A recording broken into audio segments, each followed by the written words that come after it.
पे एक बड़ा सा पत्थर था जिसे देखकर बोले कि इसे उठाओ और मेरे पीछे पीछे चलो। उनकी बात सुनकर उस व्यक्ति ने वो पत्थर उठाया और पीछे पीछे जाने लगा। थोड़ी देर के बाद उसके हाथों में दर्द होने लगा, फिर भी वह दर्द सहता सहता उस पत्थर को उठाए उनके पीछे पीछे चलता रहा। काफी देर बाद जब उससे वह दर्द सहन नहीं हुआ तो उसने कहा, महाराज अब मुझसे यह दर्द सहन नहीं हो रहा, मैं क्या करूं? ये सुनकर भगवान बुद्ध ने उनसे कहा, ठीक है, अब तुम वो पत्थर नीचे रख दो।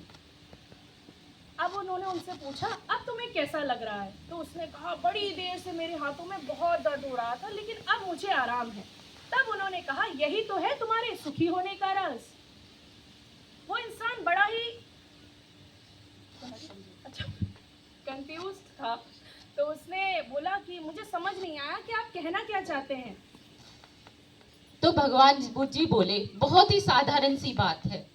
जिस प्रकार पत्थर के बोझ को उठाने से तुम परेशान हो रहे थे, दुखी हो रहे थे, उसी तरह से जब तक अपने दुखों के बोझ को उठाकर ढोते रहोगे तुम कभी सुखी नहीं रह सकते।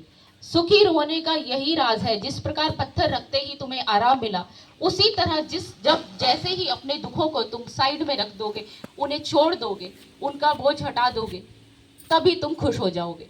तो यह एक साधारण सी बात है कि जब तक दुखों को ढोते रहोगे तब तक सुखी रह ही नहीं सकते।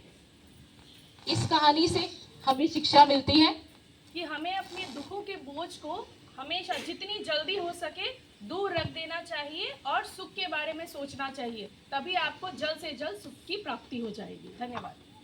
धन्यवाद।